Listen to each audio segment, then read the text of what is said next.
Menopause, यह शब्द ही बहुत डरावना लगता है जब हम 40s में आते हैं और अपने आप हॉट फ्लश आने लगते हैं। क्या आपको लगता है कि मेनोपॉजल फेज अच्छे से जाए, कुछ ज़्यादा फेस ना करना पड़े और सर्जरीज तो बिल्कुल ना हो?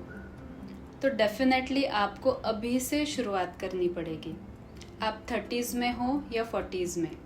हेलो, मैं doctor Prerna Beri, director Urja Ayurveda Panchakarma, a complete Ayurvedic solution to gynaecological problems. तो आज का वीडियो है मेनोपॉज यानी क्या और मेनोपॉज में क्या क्या चेंजेस दिखते हैं।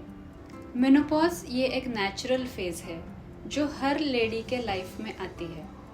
मेनोपॉज यानी 12 कॉन्जिक्यूटिव मंथ्स तक पीरियड्स या महीना न आना या फिर वजाइनल ब्लीडिंग स्पॉटिंग ना होना। तो मेनोपॉज का एज क्या है? नेचुरली मेनोपॉज 45 से 55 एज में आता है। अगर ये 40 से 45 एज में आया तो ये अर्ली मेनोपॉज है, और अगर ये बिफोर 40 आया तो this is pre mature menopause. Early menopause के रीजंस क्या है? First important is family history. अगर घर में माँ मौसी को अर्ली मेनोपॉज हुआ है तो नेक्स्ट जनरेशन में भी अर्ली मेनोपॉज हो सकता है। अगर किसी मेजर रीज़न के लिए हिस्टेरेक्टोमी की है, जैसे फाइब्रॉइड, एंडोमेट्रियोसिस, सिस्ट, मेनोरेजिया, तो भी अर्ली मेनोपॉज आ सकता है।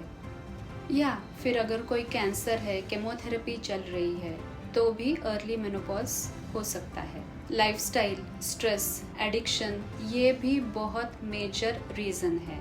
तो मेनोपॉज के पहले क्या क्या चेंजेस दिखते हैं, जिसे हम पेरी मेनोपॉजल चेंजेस कहते हैं? फिजिकल, साइकोलॉजिकल, सोशल, सभी में हमें ये चेंजेस दिखने लगते हैं। Most important change is irregular menses, यानी 20 डेज के पहले ही मेंसेस पीरियड्स शुरू हो जाना या फिर 45-60 डेज के बाद मेंसेस आना। Changes in menstrual cycle, shorter या फिर लॉन्गर मेंस्ट्रुअल साइकिल, यानी 2 दिन से भी कम फ्लो होना या फिर 7 दिन से भी ज़्यादा फ्लो होना। हॉट फ्लशेस, यानी अचानक से गर्म होना, कुछ मिनट के लिए पसीना आना और अपने आप ही वो कम हो जाता है। नाइट स्वेट्स, नींद में अचानक से पसीना आ जाता है और वो भी अपने आप ही कम हो जाता है। मूड स्विंग्स, चिड़चिड़ापन, एंग्जाइटी, डिप्रेशन, किसी से बात करने का मन नहीं होना, अकेले बैठे रहना, एंगर विदाउट रीज़न या फिर एंगर बहुत जल्दी ट्रिगर हो जाता है, या फिर किसी भी छोटी सी बात में रोने का मन करना, और वो भी कभी कभी विदाउट एनी रीज़न।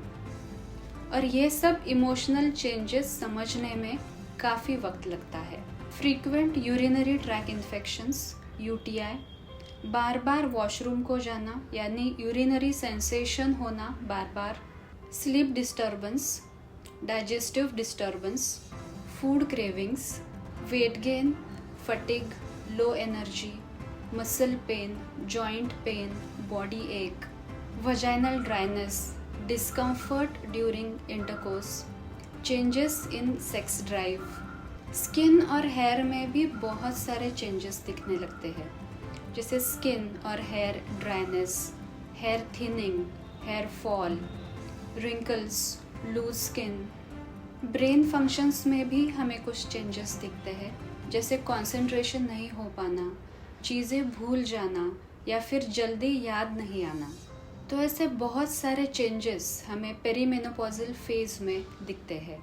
मेनोपॉज तो आने ही वाला है, तो हमें बस ये तैयारी करनी है कि हम इसे अच्छे से कोप अप कैसे करें।